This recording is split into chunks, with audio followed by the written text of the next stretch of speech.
Uppal municipality స్టేడియంలా మంచిగా 31st దావత్ చేసుకునేందుకు అధికారులు అనుమతి ఇచ్చిండ్రట.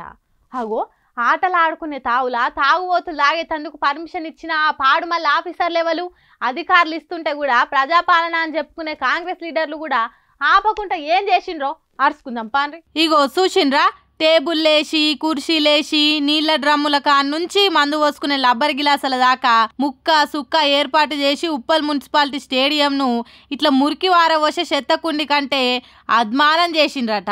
ఓ 10 మందో 20 మందో కాదు, పెండ్లికి వచ్చినట్టు ఇంట్లో పేరంటం పెట్టుకున్నట్టు పెద్దగానే పెట్టిండ్రట. తాగి వాడేసిన ఖాళీ సీసాలు గిలాసులు ప్లేట్లు చూస్తేనే అర్థమైతుంది. స్టేడియంలోనే వంటలు చేసి ఆడనే దేకిసలు దించిండ్రు. మంచిగానే ఇచ్చిండ్రు అనుకోవచ్చు. ఇట్లా తాగుడుకు ఊగుడుకు ఇచ్చుడు చూస్తేనే అందరు తప్పు పడుతుండ్రు. పైసలకు కక్కుర్తి పడి మందు తాగేతందుకు ఇచ్చినోళ్ళు రేపకల్లా ఇంకేం పనులు కూడా చేసుకుంటామని అడిగిన ఈ ముఖ్యమంత్రి రేవంత్ రెడ్డి సారు ఈ నెల 4వ తారీఖు నాడు మళ్ళీ కేబినెట్ సమావేశం పెట్టబోతున్నాడట. మరి దాంట్లో కూడా ఏం మాట్లాడతాడు?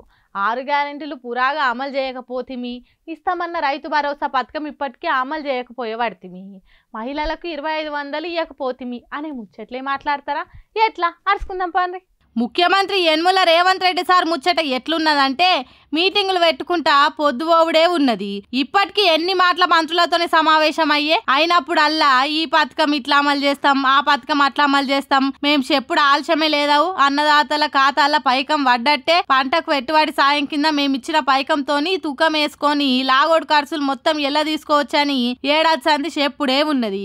ఏమాయే ఇప్పటికి దాని ముచ్చట్నే లేదాయే. మళ్ళా సంక్రాంతికి అనబట్టిరి. మహిళలకు 2500 ముచ్చట్లు మాట్లాడతారా? కొత్త కూపన్ కారెట్లు ఎప్పుడు ఇస్తారో చెప్పరా? నిరుద్యోగులకు ఉద్యోగాలు ఎప్పటి వరకు పురాగా భర్తీ చేస్తారో చర్చిస్తారా? బడికి పోయే ఆడపిల్లలకు స్కూటీలు ఎప్పటి సంధిస్తారో అనుకుంటారా? మూసీ నదిలో మురికి సాపు ముచ్చట మళ్ళా ముంగటేసుకుంటారా? ఫ్యూచర్ సిటీ స్మార్ట్ సిటీ సంగతి ఎంతవరకు వచ్చిందో సావధానంగా చర్చిస్తారా? ఇట్లా చెప్పుకుంటా పోతే 6 గ్యారెంటీల నుంచి మొదలు పెడితే 66 అబద్ధాల దాకా పెద్ద లిస్టే ఉంటది. అన్ని చర్చకు వస్తాయా అంటే ఎన్ని మాటల మీటింగులు కాలేదు, ఎన్ని మాటల మంత్రులు ముఖ్యమంత్రులు దాటగొట్టలేదు. మళ్ళీ ఈ సంక్రాంతి వరకన్నా అన్ని అమలైతాయా అంటే కేబినెట్ మీటింగ్ అయినాకనే తెలిసేటట్టున్నదని అంటున్నారు. కప్పదాట్ల కాంగ్రెస్ ప్రభుత్వం పనితనం కళ్ళారా చూస్తున్నోళ్ళు.